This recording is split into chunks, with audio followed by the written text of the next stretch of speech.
Tell me about your hair and your hair goals. I found you guys through research because whenever I get my hair cut, they don't necessarily take into account how my waves fall, and it ends up being kind of this weird, uneven, strange haircut. Okay. But I am needing definitely a trim. My hair is a little bit dead, and I do need maybe a little bit of framing, not necessarily full-on bangs, but some framing just so that it doesn't necessarily like go like this and then the curls come out. Right. You know. Yeah. And I have some photos. Yeah, let's see. Kind of like how this falls, but I do like length. But I do like this The is kind of, layers of it? yeah, a little Yeah. bit of layers of it where it's not full on like bang, but just a little bit of layering so it doesn't flatten out my face so much. Absolutely. And same thing. I mean, my hair kind of does all kind of quirky little things, but it's more of this, but with longer length. Maybe like an inch and a half needs to be taken off or something. Let's see. When was your last haircut?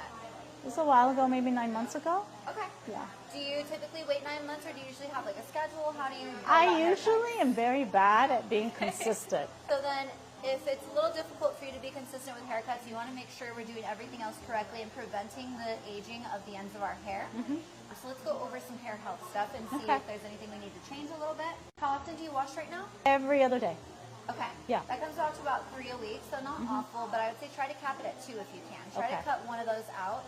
Okay. The cheat code for that would be using pretty warm water, scrubbing your scalp with your fingertips as if you have soap, just don't use any. Oh. And then you can go about your styling routine, and when your hair is dry again, if you feel like you want to try some dry shampoo to help you stretch that last one, go for it. Okay. Yeah, I'd rather you do that than to over dry your ends, your midst to ends. Yeah. I mean, I also have a dandruff issue, so I use the Okay. dandruff shampoo as a result of that. Okay. Yeah. So clinical dandruff is yellow, it smells, it's like big and flaky. It's not like that. Just a little light white ones. Yes. Yeah. So that tells me something we're doing your scalp's not liking. Yeah. Usually that's a sign of buildup. Or do you ever sleep with your hair wet? No, Do you never. tie it up when it's wet? No. Okay. Then your products might be agitating your scalp a little. Okay. What are you using right now? It's called Elephant or something like that. Okay. Elephant? So you're using that for shampoo, yeah? Yes. And then same brand for conditioner? Yes. How about products? Stylist? Not very much. Honestly, less is more, and if you're using products that are helping to hydrate, it's okay. However, I would recommend the InnerSense line that we use, only because right now it's the only thing that is clean chemically, it doesn't build up on your hair, and its focus is hydrating with water rather than being product dependent. So it's going to help kind of prevent the drying out longer. Okay. So I'll introduce you to that. I'll show you kind of what I would use in your hair and why. So the fact that this down here is see-through tells me that we're having a little bit of breakage. We know it's not thinning because we don't have that issue here. So this also is kind of where those ends start to get a little lighter in color. They feel drier, and that's probably where your tangles are mostly. Absolutely. Yeah. So I would say let's take that off. I know you're liking length. That might feel a bit short, and you also might jump up a little bit. Yes, it will jump up for sure. So the only thing about that is we could go here, right? But that dryness is living there, so it's going to just continue to travel up the hair strand and break on you.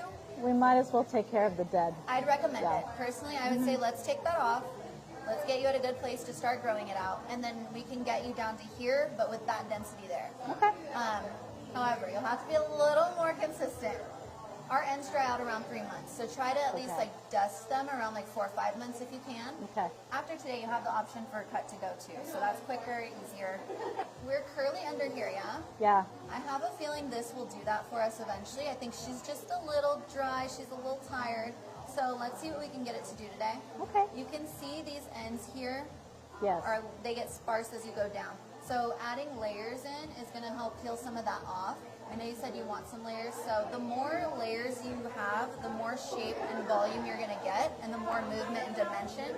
So with that being said, are you okay with kind of shorter layers like in here? Yeah, I mean, As long I'm as it can go curious. up? Yeah, you know, up, but I am